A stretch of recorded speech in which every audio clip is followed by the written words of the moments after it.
Alright guys, welcome na naman sa pinakabago nating video ngayong araw. At ang pag-uusapan naman natin ay patungkol sa naging talambuhay ng isa sa pinakaprominente at pinakang kilalang politiko dito sa ating bansa. Walang iba kundi si former President Rodrigo Duterte. Ngunit bago tayo dumako dyan, baka naman pwede ako makahingi ng isang like, isang subscribe sa inyo. Napakalaking tulong niyan guys para kahit papano matulungan nyo akong ma-monetize itong ating munting channel. Well, wag na nating patagalin at simulan na natin ang paglahad ng talambuhay ng ating tampok na personalidad ngayong araw. Si Rodrigo Roa Duterte ay ipinanganak noong Marso 28, 1945 sa maasim Southern Leyte na noon ay bahagi pa ng lalawigan ng Leyte. Ang kanyang ama ay si Vicente Duterte, isang abogado at politiko na naging gobernador ng Davao, at ang kanyang ina ay si Soledad Roa Duterte, isang guro at aktivistang sosyal. Lumaki si Duterte sa Davao kung saan nakilala siya bilang isang pasaway ngunit matalinong estudyante. Nag-aral siya sa Labuon Elementary School sa Maasim at sa Santa Ana Elementary School sa Davao. Ngunit dahil sa pagiging mainitin ng ulo noong kabataan, siya ay na-expel mula sa Ateneo de Davao University noong high school. Sa kalaunan, natapos niya ang high school sa Holy Cross College of Digos noong 1961. Para naman sa kanyang kolehiyo, nag-aral siya sa Lyceum of the Philippines University sa Maynila kung saan nagtapos siya ng kursong Political Science noong 1968. Pagkatapos ay ipinagpatuloy niya ang pag-aaral ng batas sa San Beda College of Law at nakapasa siya sa bar exam noong 1972. Pag-usapan naman natin ang kanyang naging karera sa gobyerno.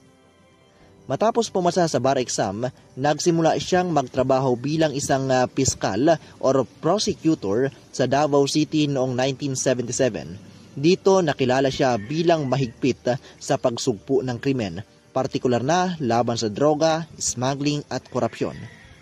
Pag-usapan naman natin ang kanyang pagiging alkalde ng Davao City. Noong 1986, matapos ang EDSA People Power Revolution, hinirang siya bilang acting vice mayor ng Davao City.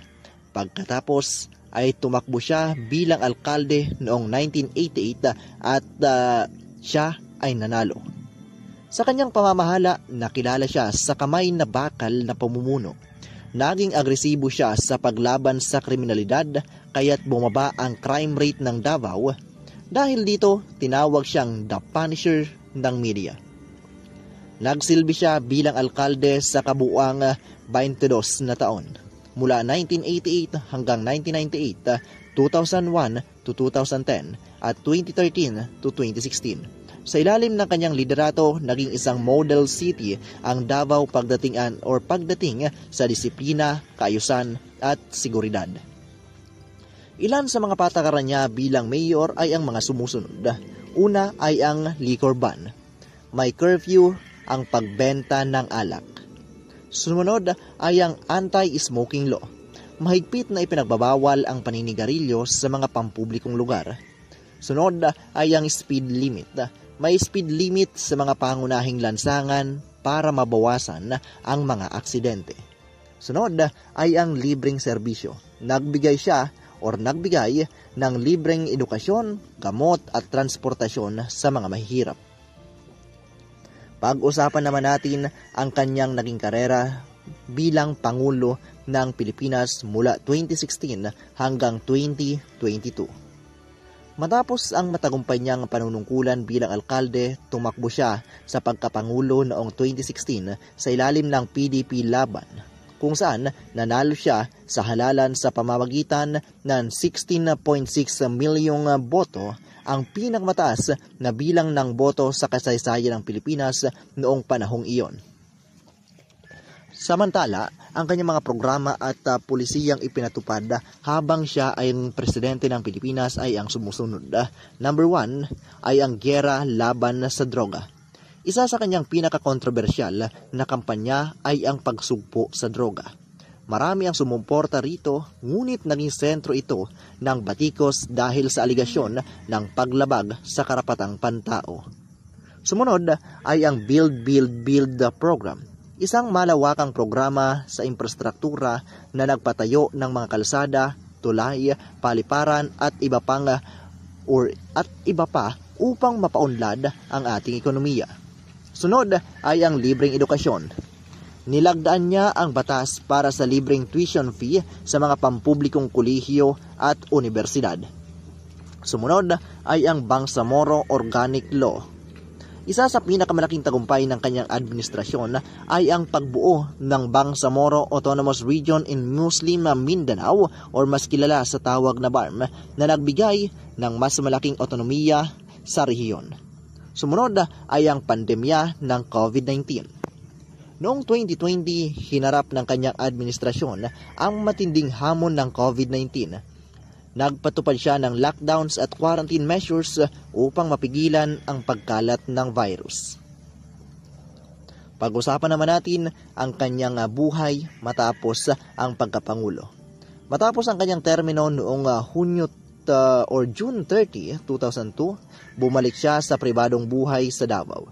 Sa kabila nito, nanatili siyang isang malakas na boses sa politika. Pag-usapan naman natin ang kanyang personal na buhay.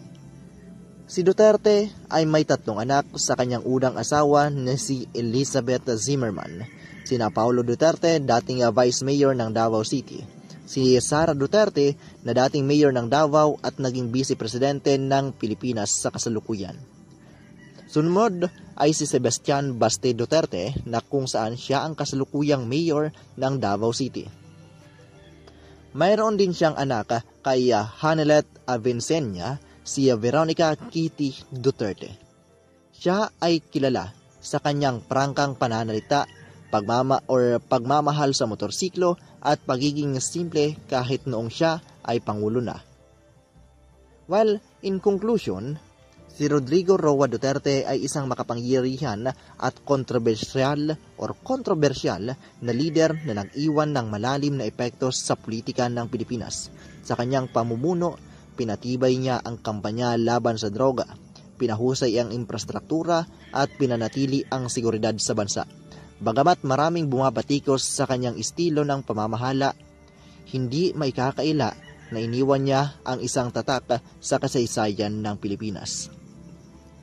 Sa ngayon, alam naman natin guys na si former President Rodrigo Roa Duterte ay nasa The Hague, Netherlands upang harapin ang kaso na isinampa sa kanya sa International Criminal Court na crime against humanity. Well, panahon lang ang makakapagsabi at makakapagpatunay kung siya ba ay may dapat bang panagutan sa naging kampanya niya kontra illegal na droga. Hayaan natin na umusig ang batas. Hayaan natin na umusad ang batas at hintayin natin ang kalalabasan ng kanyang mga investigasyon. Maraming salamat sa pakikinig ng ating istorya ngayong hapon. Sa muli, ako nga pala si Alamin Natin na PH na nag-iiwan ng mga katagagang napakagandang mag-aral at malaman ang mga bagay-bagay sa paligid. Naway ang videong ito ay nakatulong at kahit papano ay nakapagbigay sa inyo ng karagdagang impormasyon. Kung nagustuhan nyo ang ating video ngayong araw, baka pwede naman kayong mag-subscribe at i-like ang ating video. Yun lamang at sa muli, maraming salamat.